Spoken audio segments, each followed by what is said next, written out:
So what's going on guys, Kids here and welcome back to a brand new video. For today I will show you the highest damage sorcerer build in Diablo 4. So at the start I will explain how to play this class. Then we will look into the best skills, Paragon setup, what gems and gear should you equip so you would get the highest DPS possible and much more. So if this sounds interesting to you, then let's get right into it.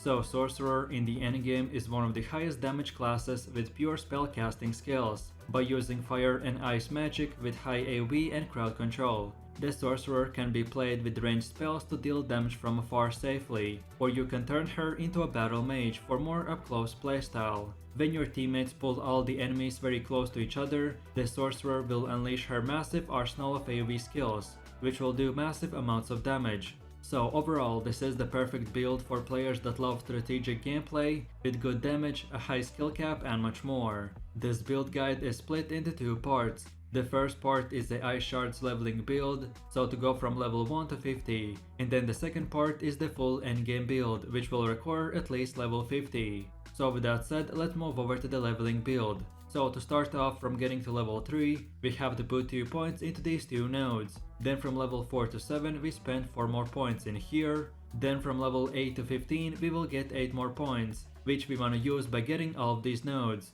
Then from level 16 to 28 we will get 12 more points, which we should spend by unlocking and upgrading all of these nodes. Then from level 29 to 35 you will get 6 points that you should spend on these other nodes.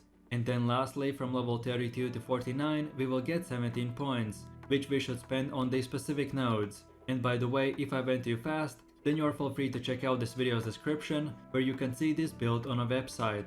And then finally, don't forget about your renown, which after you gather all the renown in the game, you will get 10 extra skill points. I recommend to spend them towards your leveling progression that I just explained a second ago. And then in the endgame build, I will show you where you should spend your 10 leftover skill points. So then with that said, leveling up in Diablo 4 is similar to most other MMOs. So for the most part, this will mean that you have to constantly replace one rare item with a better one, all the way up to level 50. Generally, you want to have a one-handed weapon plus focus instead of a two-handed weapon, mostly because focus can roll cooldown reduction, and it is by far the best stat that you can have. So then for your weapon stats, you want to get close damage, vulnerable damage, and damage versus crowd control. Then as for your clothes, the armor pieces typically grant us defensive and utility stats, except gloves, which will offer us offense. So for the helmet, try to get cooldown reduction and hide your ranks.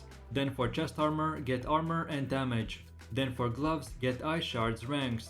Then for pants, get armor and intelligence. For boots, get movement speed, mana cost reduction and frost nova ranks. Then for jewelry, specifically for your amulet, get the cooldown reduction, mana cost reduction and movement speed. And finally for both rings, get close damage, vulnerable damage and damage versus crowd control. And last but not the least, don't forget to not upgrade armor or jewelry while leveling. I only recommend to socket armor with rubies, jewelry with skulls, weapons with the emeralds, and save the rest of your upgrades for your level 50 build. So then in my final summary for your leveling setup, the Ice Shard Sorcerer is fun and powerful leveling build that simply just requires for you to spam the Ice Shard spell to do massive amounts of damage. I suggest to only use Frost Nova when there are more than 3 enemies nearby, so this will make that its cooldown is a lot shorter. And then lastly, remember to use Teleport, Ice Armor and Flame Shield skills to stay alive and dodge the enemy attacks, and that's about it. So then let's move over to the second part, where I will show you how your endgame sorcerer build will look like. So by this point you should be familiar with the Ice Shards playstyle, what gear stats you should look out for and etc. So as I did the most explaining at the start, right now I will just show you the setup that you want to use. I myself with my friends tested multiple setups and this one was the best one. So first of all, for your skills we want to use the Ice Shards, Meteor, Frost Nova, Teleport, Ice Armor and Flame Shield. And for enchantments, get the Ice Shards enchantment and Firebolt enchantment. And as for your gear, we already discussed what stats to look out for. So we want to get the Frost Blitz Glorious Hood and socket in 1 ruby gem. Then for chest armor, get the Raiment of the Infinite and socket in 2 more ruby gems. Then for gloves, get the Bone Wave Gauntlets of Control. Then for legs, get the Adventurer's Pants of Disobedience. and Sagitin 2 more ruby gems. Then for boots, get the Adventurer's Boots of Fortune. Then for the jewelry, specifically for the amulet, get the Elementalist Choker. And for the first ring, get the Accelerating Circle. And for your second ring, get the Concede Band. And then finally for your weapon, equip Bone Wand of Piercing Cold. And Sagitin the Emerald Gem. And for your offhand, get the Storm Swell Runic Orb, and Sagitin 1 more Emerald Gem. Then moving forwards, and this is how your skill tree will look like.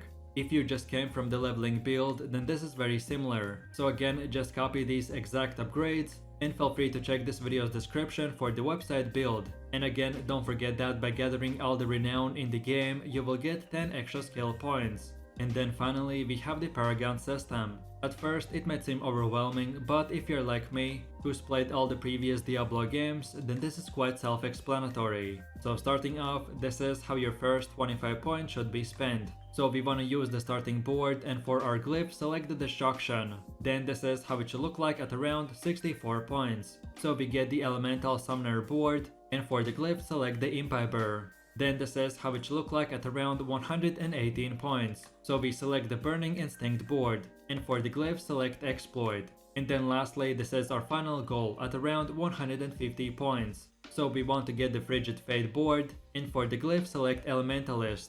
And again, all of this is on the build website as well. So then in my final summary, this build transforms your Sorcerer into an ice-based machine gun that can shoot out ice shards at around 1000 rounds per minute. With its great single target DPS and relatively long range, this build can speedrun to any nightmare dungeon. For your spell rotation, I recommend to start the fight by using the Avalanche together with the Fireball enhancement, and this will solve your mana problem. Then afterwards, stack cooldown reduction, mana cost reduction, and resource generation that will give your shatter back, and also acquire burning synergies. Despite appearance, Frost Nova is the strongest offensive skill on our bar. A single use of it will usually clear the entire screen, so make sure you use it on groups of enemies. And then finally, activate your Ice Armor and Flame Shield, which will keep you alive even in the most difficult battles. So, if you want to become a sorcerer with a machine gun, then this is the build for you, so just spam ice shards and have fun.